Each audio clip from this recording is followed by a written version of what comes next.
Tributes continue to pour in following the passing of struggle stalwart Winnie Madikizela-Mandela, both from here and abroad. Well, let's take you to our London correspondent, Jessica King. Jessica, you've been watching some of the tributes that have been coming in from your side of the world. What has been the reaction? Yes, as you say, lots of tributes here in the UK, and of course from leading politicians as well, with the Shadow Home Secretary here, Diane Abbott, who has spoken of Winnie Madikizela-Mandela's extraordinary courage was the words that she used, words that have been echoed across many politicians, including the former Labour MP and Minister for Africa, Lord Peter Hain, who was a noted anti-apartheid campaigner as well. And he described Winnie as tragic, heroic and ultimately deeply flawed. Of course, her controversial history hasn't been ignored by the many tributes in the papers, the press and TV today. But he also said that she may be criticised for her rogue later life, but her courage, her radical spirit and adversity should never be forgotten.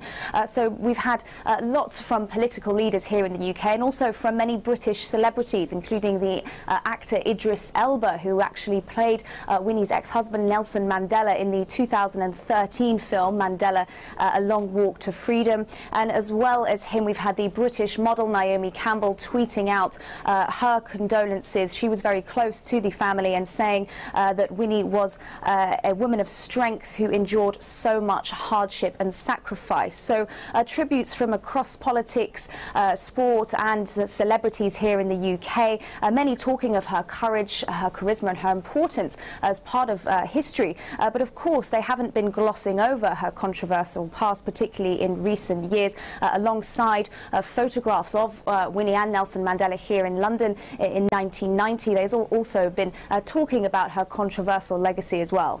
You know, you talk about the controversial legacy, and when I looked online a little bit earlier, and I think even overnight, there's been a lot of pushback in terms of how the narrative of the story of her life is being portrayed, especially in foreign media outlets. Has there been any acknowledgement of that, perhaps there is a lot of emphasis placed on maybe what might not necessarily be or deemed appropriate for the moment?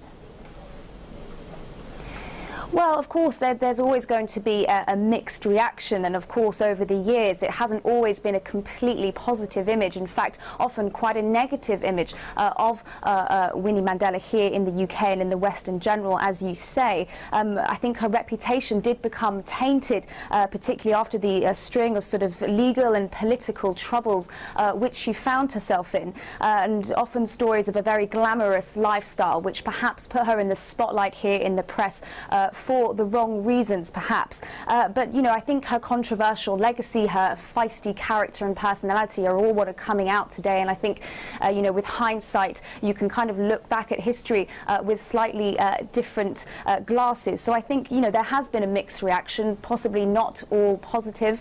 But I think, echoing Peter Hain's comments, that, you know, she may have been a deeply flawed character, but she will always be remembered ultimately for what she did, for her courage, and of course the important role she played in the fight against injustice. All right, thanks for that. That's where we leave it for tonight. Jessica King, our correspondent, joining us from London.